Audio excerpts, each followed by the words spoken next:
Bonjour à tous, bienvenue dans la nouvelle vidéo. Aujourd'hui, un joueur NBA, Vince Carter. J'ai été un grand fan de Vince Carter. J'adorais son côté très spectaculaire. Monsieur Dunk, je pense qu'il est souvent considéré comme un des meilleurs dunkers de l'histoire. Vince Carter qui a une carrière très longue, 22 ans en NBA. C'est le seul joueur avec LeBron James à avoir joué sur les 4 décennies.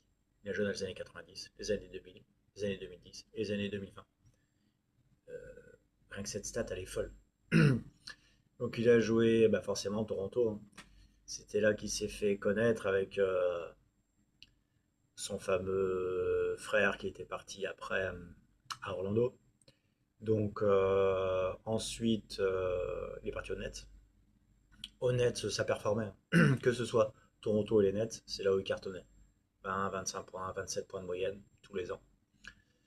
Et après, il a commencé à changer de club à partir de 32 ans.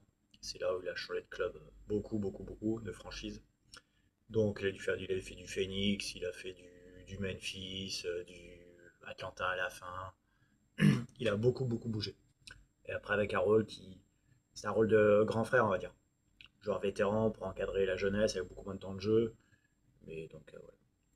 Il a accepté ce rôle et c'est important d'avoir ce rôle de sont des vétérans dans les franchises, c'est très important. S'ils connaissent les bienfaits, la médiatisation, ils peuvent conseiller tous les jeunes, leur mettre un peu leur place parfois.